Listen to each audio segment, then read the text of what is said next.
जय श्री कृष्ण। राधे राधे दोस्तों, स्वागत है आपका अपने चैनल पर। आज हम आपके लिए लेकर आए हैं एकादशी व्रत पारण के समय सुनी जाने वाली तुलसी जी की कथा।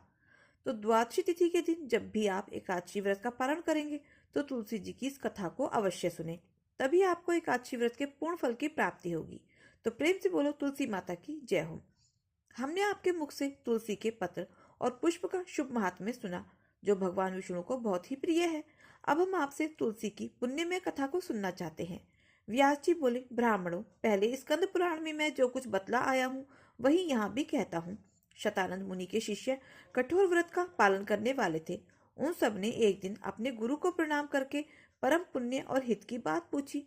शिष्यों ने कहा, नाथ, ब्रह्म देवताओं में श्रेष्ठ, आपने पूर्व काल में ब्रह्मा जी के मुख से तुलसी जी के जिस कथा का श्रवण किया था उसको अब हम सब सुनना चाहते हैं। शतानंद जी बोले, शिष्यगण, तुलसी जी का नाम उच्चारण करने पर ही असुरों का दर्प दलन करने वाले भगवान श्री विष्णु प्रसन्न हो जाते हैं। मनुष्य के पाप नष्ट हो जाते हैं, उन्हें अक्षय पुण्य की प्राप्ति होती है, जिसके दर्शन मात्र से करोड़ों गोदान का फल प्राप्त होता है। उस तुलसी का पूजन और वंदन लोग क्यों न करें। कलयुग के संसार में वे मनुष्य धन्य हैं जिनके घर में शालिग्राम शिला का पूजन संपन्न करने के लिए प्रतिदिन तुलसी जी का वृक्ष भूतल पर लहलहाता रहता है। जो कलयुग में भगवान श्री केशव की पूजा के लिए पृथ्वी पर तुलसी का वृक्ष लगाते हैं, उन पर यदि यमराज अपने किंकरों सहित रुष्ट भी हो जाए तो वह भी उनका क्या कर सकते हैं। तुलसी, तुम अमृत से उत्पन्न हुई हो और केशव को सदा ही प्रिय हो। कल्याणी, मैं भगवान की पूजा के लिए तुम्हारे पत्तों को चुनता हूँ। तुम मेरे लिए वरदायिनी बनो। तुम्हारे श्री अंगों से उत्पन्न होने वाले पत्रों और मंजरियों द्वारा मैं सदा ही जिस प्रकार श्री हरि का पूजन कर सकूं, ऐसा उपाय करो। पवित्र अग्नि तुलसी, तुम कलिमल का नाश करने वाली हो। जिस भाव के मंत्रों से जो तुलसी दलों को चुनकर उनसे भगवान वासुदेव की पूजा करता है, उसकी पूजा का करोड़ों गुना फल प्राप्त होता है। देवेश्वरी, बड़े बड़े देवता भी तुम्हारे प्रभाव का गायन करते हैं। मुनि, सिद्ध, गंधर्व, पाताल निवासी, साक्षात नागराज, शेष, संपूर्ण देवता भी तुम्हारे प्रभाव को नहीं जानते। केवल भगवान विष्णु ही तुम्हारी महिमा को पूर्ण रूप से जानते हैं। जिस समय क्षीर समुद्र मंथन का उद्योग प्रारंभ हुआ था, उस समय श्री विष्णु का आनंद अंश से तुम्हारा प्रादुर्भाव हुआ था। पूर्व काल में श्री हरि ने तुम्हें अपने मस्तक पर धारण किया था।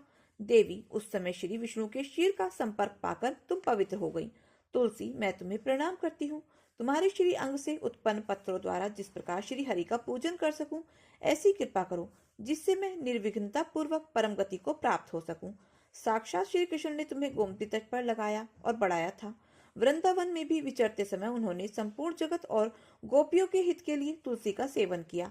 जगत प्रिया तुलसी, पूर्व काल में वशिष्ठ जी के कथन अनुसार श्री रामचंद्र जी ने राक्षसों का वध करने के लिए उद्देश्य से सरयू के तट पर तुम्हें लगाया। तुलसी देवी, मैं तुम्हें प्रणाम करती हूँ।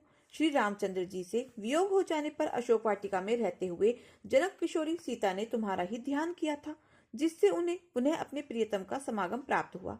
पूर्व काल में हिमालय पर्वत पर भगवान शंकर की प्राप्ति के लिए पार्वती देवी ने तुम्हें लगाया और अपनी अभिष्ट सिद्धि के लिए तुम्हारा सेवन किया। तुलसी देवी, मैं तुम्हें नमन करती हूँ। संपूर्ण देवांगनाओं और किन्नरों ने भी दुस्वप्न का नाश करने के लिए नंदन वन में तुम्हारा सेवन किया था। देवी, तुम्हें मेरा नमस्कार है। धर्म अरण्य में साक्षात पितरों ने तुलसी का सेवन किया। दंडक अरण्य में भगवान श्री रामचंद्र जी ने अपने ही साधन की इच्छा से परम पवित्र तुलसी का वृक्ष लगाया। लक्ष्मण और सीता ने भी बड़ी भक्ति के साथ उन्हें पूजा। जिस प्रकार शास्त्रों में श्री गंगा जी को त्रिभुवन व्यापिनी कहा गया है, उसी प्रकार तुलसी देवी भी संपूर्ण चराचर जगत में दृष्टिगोचर होती हैं। तुलसी का ग्रहण करके मनुष्य पापों से मुक्त हो जाता है। और तो और मुनीश्वरों, तुलसी के सेवन से भ्रम हत्या भी दूर हो जाती है।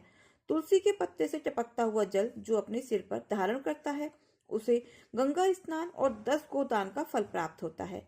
देवी, मुझ पर प्रसन्न हो। देवेश्वरी हरिप्रिया, मुझ पर प्रसन्न हो। क्षीर सागर के मंथन से प्रकट हुई तुलसी देवी, मैं तुम्हें प्रणाम करती हूँ। द्वादशी की रात्रि में जागरण करके जो इस तुलसी माता की कथा को सुनता है, भगवान श्री विष्णु उसके 32 अपराध क्षमा कर देते हैं। बाल्यावस्था, कौमार अवस्था, जवानी और बुढ़ापे में जो पाप किए जाते हैं, वे सब तुलसी तत्व के पाठ से नष्ट हो जाते हैं। तुलसी के स्त्रोत से संतुष्ट होकर भगवान सुख और अभयदान प्रदान करते हैं। जिस घर में तुलसी जी की इस कथा को सुना जाता है, पढ़ा जाता है, उसका कभी भी अशुभ नहीं होता, उसका सब मंगल ही होता है, किंचित भी अमंगल नहीं होता। उसके लिए सदा सुकाल बना रहता है। वह घर अपार धन धान्य से भरपूर रहता है। तुलसी जी की इस कथा को सुनने मात्र से मनुष्य के हृदय में भगवान विष्णु के प्रति अविचल भक्ति होती है। उसका वैष्णवों से कभी वियोग नहीं होता। इतना ही नहीं, उसकी बुद्धि कभी भी धर्म से पृथक नहीं होती। जो द्वादशी की रात्रि में जागरण करके तुलसी जी की इस कथा को पाठ करता है या सुनता है, उसे करोड़ों तीर्थों के समान का फल प्राप्त होता है। तो प्रेम से बोलो विष्णु भगवान की जय हो, तुलसी माता की जय हो। जय श्री कृष्णा। राधे राधे। ऋषि दुर्वासा जो दूर्वा खाकर रहते थे, और दुर्वासा जी वह हैं जो किसी को भी श्राप दे देते थे। बड़े ही गुस्सैल साधु हैं। एक बार उन्होंने एक भक्त की भक्ति से पंगा ले लिया। भागवत जी की कथा में है, एक भक्त थे जिनका नाम था अम्बरीश। अम्बरीश जो विष्णु जी के भक्त थे, वह बेचारे इतने बड़े भक्त थे कि अपने हाथ से गेहूं पीसते थे, चक्की से रोटी बनाते थे, अपने हाथ से भगवान को भोग लगाते थे, और भगवान के पूजा के बर्तन अपने हाथों से ही साफ करते थे। भगवान के वस्त्र अपने हाथ से बनाते थे। भगवान की माला भी अपने हाथ से ही बनाते थे। भगवान के लिए पुष्प खुद तोड़कर लाते थे। जमीन में सोते थे। ऐसे श्रेष्ठ भक्त थे अम्बरीश जी। और वह एकादशी बहुत करते थे। एकादशी के दिन निराहार रहते थे, कोई जलपान नहीं करते थे। द्वादशी के दिन ब्राह्मणों को भोग लगाकर, ब्राह्मणों को भोजन कराकर और फिर वह पाते थे। उनकी एकादशी में बड़ी ही निष्ठा थी। फिर एक दिन एक घटना घट गई। दुर्वासा जी आ गए, और वो भी कब आए? द्वादशी के दिन। और द्वादशी का नियम होता है, एकादशी का नियम के अनुसार द्वादशी को ही पारण कर लेना चाहिए। पारण का मतलब कुछ खा लेना चाहिए, तब ही व्रत पूरा होता है। जब भी एकादशी आया करे तो जगन्नाथ जी के चावल के प्रसाद से द्वादशी को व्रत किया करिए। एकादशी को चावल नहीं खाना चाहिए, पर द्वादशी को चावल जरूर खाना चाहिए। और कौन सा चावल? इस धरती में सबसे श्रेष्ठ चावल क्या हो सकता है? जगन्नाथ जी का भात सबसे उत्तम। जगन्नाथ जी के भात को जगत पसारे हाथ। भगवान जगन्नाथ जी का प्रसाद सबके घर में होना चाहिए।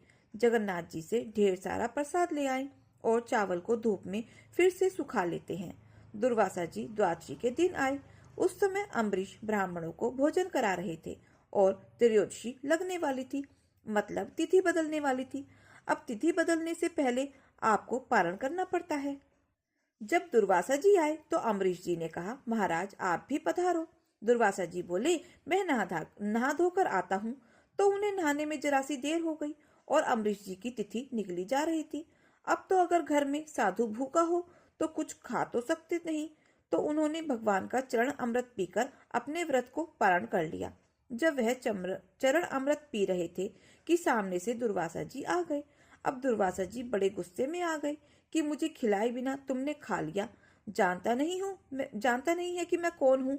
तू बड़ा भक्त बन रहा है, मैं आज तुझे दंडित करूंगा। तूने एक साधु का अपमान किया है। तू जानता नहीं मैं कौन हूँ। तूने मुझे खिलाए बिना खा लिया। और दुर्वासा जी से सारा जग डरता है कि वह बहुत खतरनाक ऋषि हैं। अम्बरीश जी तो हाथ जोड़कर खड़े हैं। महाराज यदि अपराध हुआ है तो मुझे दंड दीजिए। और अम्बरीश जी ऐसे भक्त थे कि जब वह अपने हाथ से गेहूं पीसा करते थे तो बगल में भगवान बैठकर अपने पीताम्बर से उनको हवा किया करते थे। ऐसे भगवान स्वयं उनके प्रेम में बिक चुके थे। जब जब अम्बरीश भगवान जी की सेवा करते तो भगवान स्वयं उनकी सेवा करते थे। अम्बरीश उनकी सेवा करते और भगवान उनकी सेवा करते थे। अब भगवान ने अपना सुदर्शन नियुक्त कर दिया था। सुदर्शन नियुक्त कर दिया कि तुम पर कोई संकट आएगा तो मेरा सुदर्शन तैयार रहेगा। अब दुर्वासा जी को गुस्सा आया कि तुमने मुझे खिलाए बिना खा लिया। तब दुर्वासा जी ने अपना एक बाल उखाड़ा और पटक दिया, और जब पटका तो उस बाल को पटकने से एक राक्षसी पैदा हो गई। उस राक्षसी ने अम्बरीश को नुकसान पहुंचाने के लिए वह खाने के लिए दौड़ी, और जैसे ही दौड़ी तो भगवान का सुदर्शन चक्र नियुक्त था। उसने जाकर राक्षसी को वश में कर दिया। और सुदर्शन साक्षात भगवान है। इसलिए भागवत जी में कहा गया है कि सबसे आगे क्या रखा है, यह सुदर्शन। इसीलिए कहते हैं कि अपने घर के द्वार के ऊपर भगवान सुदर्शन को लगाइए। यह सुदर्शन भक्तों के परम रक्षक हैं। भक्तों को जो नुकसान पहुंचाता है, सुदर्शन चक्र एक्टिव हो जाते हैं। जैसे जब अम्बरीश को नुकसान पहुंचाना चाहा तो सुदर्शन भगवान एक्टिव हो गए और दुर्वासा जी को मारने के लिए सुदर्शन भगवान दौड़ पड़े कि आपको छोड़ूंगा नहीं, ये मेरे भक्तों को नुकसान पहुंचा रहा है। अब तो दुर्वासा जी भागे और कहने लगे कि ब्रह्मा जी बचाओ, ब्रह्मा जी बचाओ। ब्रह्मा जी ने देखा कि कौन आया है। दुर्वासा, क्या हुआ, बोलिए। दुर्वासा जी बोले, सुदर्शन चक्र पीछे लगा है। ब्रह्मा जी बोले, निकलो मेरे घर से, तुम्हारा यहाँ ठिकाना नहीं है। फिर सुदर्शन से बचने के लिए शंकर जी के पास गए। हे प्रभु बचाओ, हे प्रभु बचाओ। शंकर जी बोले, बाहर जाओ, अभी कोई गुंजाइश नहीं है। जिनका चक्र है उनके पास जाओ। अब वह गए भगवान नारायण के पास। प्रभु, हे प्रभु, क्षमा क्षमा। तब भगवान बोले, क्या हुआ महाराज। तब दुर्वासा जी बोले, हम तो आपके भक्त हैं, पता नहीं क्या अपराध हुआ है, यह सुदर्शन हमें मारने जा रहा है, गर्दन काट देगा। भगवान बोले, आपने किसका अपराध किया है। सुदर्शन जी बोले, प्रभु, इसने जो आपके आशिक्त भक्त हैं अम्बरीश, उन्हें नुकसान पहुंचाना चाहा है, मैं इनको छोड़ूंगा नहीं। अब भगवान बोले, तो फिर मैं भी सेवा नहीं कर पाऊंगा। इस बार अब दुर्वासा जी घबराए कि जब भगवान नहीं बचा रहे हैं तो अब कौन बचाएगा। अब दुर्वासा जी घबराए, चरणों में गिर पड़े। प्रभु, आप बताओ मैं क्या करूं। तब भगवान बोले, जिसका अपराध किया है उस भक्त से जाकर क्षमा मांगो, वह क्षमा कर देंगे तो यह चक्र स्वयं ही शांत हो जाएगा। तब दुर्वासा जी दौड़े दौड़े अम्बरीश जी के चरणों में गए। अम्बरीश जी ने देखा, महाराज आप तो साधु हैं। अम्बरीश जी ने साष्टांग प्रणाम किया। दुर्वासा जी ने कहा, हे अम्बरीश, हमें क्षमा करो, हमने भक्ति का अपमान किया है, अपराध किया है। तब दुर्वासा जी के लिए अम्बरीश ने सुदर्शन भगवान से प्रार्थना की कि हे सुदर्शन भगवान, यदि मैं आपका अनन्य भाव से चिंतन करता हूँ, मैंने भगवान के सिवा अपने हृदय में किसी को स्थान न दिया हो, मेरे अंदर यदि किसी के प्रति छल कपट ईर्ष्या देश न हो, तो हे सुदर्शन भगवान आप शांत हो जाइए। सुदर्शन भगवान शांत हो गए और दुर्वासा जी की रक्षा हुई। तब से दुर्वासा जी को समझ में आया कि भक्तों से पंगा नहीं लेना चाहिए। भगवान से पंगा लोगे चलेगा, पर भक्तों से नहीं चलेगा, बहुत महंगा पड़ सकता है। भगवान है ना न्याय करने के लिए। रावण के साथ न्याय भगवान ने किया, उसे दंड मिला। द्रौपदी के साथ जो दुशासन ने किया, उसे भी दंड मिला। ईश्वर के घर देर है अंधेर नहीं। दुर्वासा जी का अभियान समाप्त हुआ और आज से आपका एक बहुत बड़ा सबक मिला। इस कथा से जुड़ी एक और कथा है जो हमें एक सच्ची सीख देती है। एक पति पत्नी जा रहे थे तो एक साधु पीछे से आया। बारिश का समय था, सड़क के गड्ढे में पानी भरा था, तो समझ में नहीं है कि यहाँ गड्ढा है कि यहाँ समतल है। तो एक साधु बुढ़िया कीर्तन में मस्त थी, श्री कृष्ण गोविंद हरे मुरारी गाते हुए चले जा रहा था। वह पति पत्नी इस तरफ से जा रहे थे और वह साधु अपनी लाइन से इस तरफ जा रहा था। सड़क में तो साधु बुढ़िया नाचता हुई जा रहा था। तो साधु जब उचक कर जब गिरा तो उसके पांव गड्ढे में चले गए। गड्ढे में गए तो पानी भरा था और जब पानी में गए तो पानी की कुछ बूंदें उसकी ओर जाकर गिर गई। पति पत्नी जो जा रहे थे तो उस पति ने सफेद कलर की शर्ट पहनी रखी थी। पानी की कुछ बूंद जब गिरी तो वह आदमी बड़ा गुस्सा हुआ। अरे बाबा, पागल हो गया है क्या, देखकर नहीं चल सकता। वह आदमी आया और बाबा जी के गाल में जोर से एक थप्पड़ मारा और कहने लगा, कपड़े गंदे कर दिए, अंधा है क्या। जबकि वह साधु तो अपनी मस्ती में ही था, उसे कुछ नहीं पता था। उसने थप्पड़ भी मार दिया तो उसे कोई प्रतिकार नहीं किया, कोई जवाब ही नहीं दिया। उसको लगा, विधाता आज यही सब मिला है खाने को, तो चलो यही खाकर भजन करेंगे। कभी आप बढ़िया मालपुआ खिलाते हो तो कभी आप चना खिलाते हो, कभी गुलाब जामुन खिलाते हो तो कभी रबड़ी। आज थप्पड़ मिला तो ये भी खा लेंगे। भगवान का भक्त भगवान की मस्ती में मस्त रहता है। जैसे राखे राम जी रहना चाहिए और सीताराम सीताराम कहना चाहिए। भगवान तेरे फूलों से भी प्यारा थप्पड़ दे रहा है, हमें खुश है, हमें शिकायत नहीं करनी चाहिए। तुमने थप्पड़ पड़वा दिया, कोई बात नहीं। आप लोग भी जरा भी आपके प्रतिकूल मिल जाए तो आप रोने लग जाते हैं। भगवान तुमने ऐसा क्यों किया, जो दे रहे हो वो हमारे भगवान की इच्छा है। आज हम भूखे रहेंगे, यह भगवान की इच्छा है। आज खाना दे रहे हो तो खाओ, आज ये पहना रहे हो तो यह पहनो, ये सब भगवान की इच्छा है। हमारे संत जी बेचारे कुछ नहीं बोले, लेकिन भगवान तो भगवान है। भगवान गुस्सा हो गए, किसने मेरे भक्त को एक थप्पड़ मार दिया। अब वह जैसे ही घर गया, पति पत्नी घर गए और वह आदमी जैसे घर गया और अपनी सीढ़ी ऊपर चढ़ने लगा, सीढ़ी चढ़ते समय उसका पांव फिसला और ऊपर से नीचे के बल गिरा। तुरंत उसकी मृत्यु हो गई। अब जब मृत्यु हुई तो अचानक किसी की मृत्यु हो जाए तो व्यक्ति तो दंग रह ही जाता है। सारे गांव के लोग आ गए। उसकी पत्नी तो खूब रोई। तभी वह साधु घूमता घूमता उसी के घर के सामने से गुजरा तो उसने देखा कि अच्छा, साधु को तो यह पता ही नहीं था कि यह उसी का घर है जिसने मुझे थप्पड़ मारा था। तो साधु ने देखा कि आज यहाँ तो बहुत भीड़ लगी हुई है। साधु को लगा क्या कोई भंडारा है। उसने कहा क्या कुछ खाने को मिलेगा। लोगों ने कहा कोई मर गया है, चलो यहाँ से। बाबा जी तुरंत दूर जाकर बैठ गए। उसकी पत्नी रो रही थी तो इस दृश्य को किसी ने देखा था तो वह समझ गया कि साधु को इसने मारा है, इसलिए वह मर गया है। तो उसने उसकी पत्नी को जाकर बोला, सुनो जी, जिस साधु को तुम्हारे पति ने थप्पड़ मारा था शायद भगवान रुष्ट हो गए। वही साधु बाहर बैठे हैं, तुम जाओ साधु के पांव पकड़ लो, वो बाहर बैठा है। वह पत्नी दौड़ी दौड़ी गई और साधु जी के चरणों में गिर पड़ी। महाराज क्षमा करो, मेरे पति से अपराध हो गया है, क्षमा करो। साधु बोला, देवी आप कौन हो और कौन सा अपराध? आपको थप्पड़ मारा था ना अभी थोड़ी देर पहले गाल में, यह वही है मेरे पति जिनकी मृत्यु हो गई है। संत ने कहा, इसमें मेरा कोई रोल नहीं है। तेरे पति ने मुझे मारा तो मेरे प्रभु ने भी इसे मार दिया, हिसाब बराबर। भगवान मैं कुछ नहीं कर सकता, मैं थोड़ी भगवान हूँ, मैं तो भगवान का दास हूँ। यह ईश्वर का विधान है। उसने थप्पड़ मारा तो मैं दुखी नहीं हुआ और यह मर गया, उसका दंड पाकर तो मैं खुश नहीं हूँ। यह ईश्वर का विधान है, इसमें मेरा कोई हाथ नहीं है। इसका मतलब न्याय करने वाले कौन है? इसलिए जो हो रहा है वह हमारी और आपकी मर्जी से नहीं, भगवान की मर्जी से ही हो रहा है। तो प्रेम से बोलो विष्णु भगवान की जय हो। एक भक्त था जो प्रतिदिन बिहारी जी के मंदिर जाता और भक्ति में लीन हो जाता, लेकिन जब भी वह ठाकुर जी के दर्शन करने का प्रयास करता तो उसे सिर्फ एक दिव्य ज्योति ही दिखाई देती।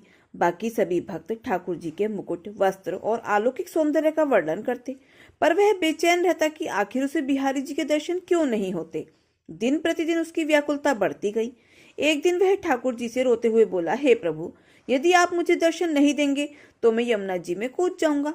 मेरी भक्ति का क्या लाभ यदि मुझे अपने प्रभु के दर्शन ही नहीं होते हैं। यह संकल्प लेकर वह यमुना जी की ओर चल पड़ा। रास्ते में उसे एक वृद्ध व्यक्ति मिला जिसने उसे रोककर कहा, बेटा मेरी एक मदद करोगे? मैं बहुत समय से कोढ़ से पीड़ित हूँ। आज सुबह ही बिहारी जी ने मुझे संकेत दिया था कि एक भक्त आएगा जो मेरे पैर पकड़ लेगा और तब तक नहीं छोड़ेगा जब तक मैं यह न कह दूं कि जा, बाके बिहारी जी तेरा कोढ़ ठीक कर देंगे। भक्त को यह सुनकर आश्चर्य हुआ, लेकिन उसने सोचा कि अगर बिहारी जी ने ही यह संकेत दिया है तो ऐसा ही करना चाहिए। उसने तुरंत उस वृद्ध के पैर पकड़ लिए और कहा, आप यह वचन दीजिए कि आप कहेंगे जा, बाके बिहारी जी तेरा कोढ़ ठीक कर देंगे। वृद्ध व्यक्ति पहले तो हिचकिचाया, लेकिन जब भक्त ने पैर नहीं छोड़े तो आखिरकार उसने वही शब्द कह दिए, जा, बाके बिहारी जी तेरा कोढ़ ठीक कर देंगे। जैसे ही उसने यह कहा उसके शरीर से कोढ़ समाप्त हो गया और वह पूर्ण रूप से स्वस्थ हो गया। यह चमत्कार देखकर भक्त आश्चर्यचकित रह गया। उसी क्षण एक दिव्य प्रकाश प्रकट हुआ और श्री बिहारी जी साक्षात प्रकट हो गए। भक्त की आंखों में आंसू आ गए। वह रोते हुए बोला, हे प्रभु, आज तक आपने मुझे दर्शन क्यों नहीं दिए? मैं तो रोज आपके दर्शन की ही प्रार्थना करता था। तो बिहारी जी ने कहा, वत्स, तुमने आज तक मुझसे कुछ मांगा ही नहीं था तो मैं तुम्हें दर्शन कैसे देता? जब भी तुम मंदिर जाते तुम सिर्फ मेरी ज्योति देखते, लेकिन कभी भी कोई इच्छा व्यक्त ही नहीं की। आज पहली बार तुमने उस वृद्ध के लिए कुछ मांगा। जा, बाके बिहारी तेरा कोढ़ ठीक कर देंगे। यही तो भक्ति का रहस्य है। जब भक्त निस्वार्थ होकर किसी के लिए कुछ मांगता है तब मैं उसे अपने साक्षात दर्शन देता हूँ। भक्त को अब समझ में आ गया। उसे एहसास हुआ कि भगवान केवल भक्ति से नहीं बल्कि निष्काम प्रेम और सेवा से प्रसन्न होते हैं। उसके हृदय में अपार आनंद भर गया और उसने प्रण किया कि वह अब केवल अपने लिए नहीं बल्कि संसार के कल्याण के लिए प्रार्थना करेगा। जो निस्वार्थ भाव से किसी के लिए कुछ मांगता है उसे भगवान स्वयं दर्शन देते हैं। वृंदावन, जहाँ की हर गली हर कण कण श्री कृष्ण की भक्ति में रमा हुआ है। कहते हैं कि इस भूमि पर जिसने सच्चे मन से ठाकुर जी को पुकारा है उसे भगवान ने स्वयं दर्शन दिए हैं। ऐसी ही एक सच्ची कथा है भक्त गंगाराम जी की, जिन्होंने अपनी अटूट श्रद्धा और प्रेम से स्वयं राधा रमण जी को प्रकट होने के लिए विवश कर दिया था। गंगाराम जी बचपन से ही श्री कृष्ण के अनन्य भक्त थे। उनका जन्म एक साधारण ब्राह्मण परिवार में हुआ था, लेकिन उन्हें सांसारिक सुख सुविधाओं में कोई रुचि नहीं थी। जब वे युवा हुए तो माता पिता का स्वर्गवास हो गया और वे अकेले रह गए। उन्होंने अपनी पूरी जिंदगी ठाकुर जी की भक्ति में समर्पित करने का निश्चय किया और वृंदावन आकर बस गए। वे दिन भर राधा रमण मंदिर में सेवा करते, भजन गाते और साधुओं के साथ सत्संग में शामिल होते। उनके पास कोई संपत्ति नहीं थी, कोई स्थायी आश्रय भी नहीं था। वे केवल ठाकुर जी की ही कृपा पर निर्भर रहते थे। कई बार उन्हें भूखा भी रहना पड़ता, लेकिन उन्होंने कभी भी किसी से कुछ मांगा नहीं। उनका दृढ़ विश्वास था, जो कृष्ण का हो जाता है उसकी देखभाल स्वयं कृष्ण करते हैं। एक दिन वृंदावन में वर्षा हो रही थी। गंगाराम जी पिछले 2 दिनों से भूखे थे, लेकिन फिर भी उन्होंने ठाकुर जी की सेवा नहीं छोड़ी। तीसरे दिन जब उनका शरीर कमजोरी से कांपने लगा तो उन्होंने राधा रमण जी के समक्ष हाथ जोड़कर कहा, हे राधा रमण, मैंने अपना सब कुछ आपको अर्पित कर दिया है। क्या अब भी मुझे इस प्रकार भूखा रहना पड़ेगा? क्या आप अपने भक्तों की चिंता नहीं करते? यह कहकर वे मंदिर से बाहर निकले और एक पीपल के वृक्ष के नीचे बैठ गए। तेज बारिश हो रही थी, लेकिन वे कृष्ण नाम के जाप में ही मगन थे। उनके हृदय में केवल एक ही विचार था, क्या सचमुच भगवान अपने भक्त की चिंता करते हैं? कुछ ही देर में एक दिव्य स्वर ने उन्हें पुकारा, बाबा बाबा उठिए, प्रसाद ग्रहण कीजिए। गंगाराम जी ने आंखें खोली और देखा कि एक सुंदर बालक उनके सामने खड़ा था। उसकी आंखें कमल जैसी सुंदर थीं और उसके चेहरे पर अद्भुत तेज था। वह एक पत्तल में गरम गरम खिचड़ी और मिश्री रखे हुए था। बालक ने प्रेम से कहा, बाबा, यह भोजन ठाकुर जी ने आपके लिए भेजा है।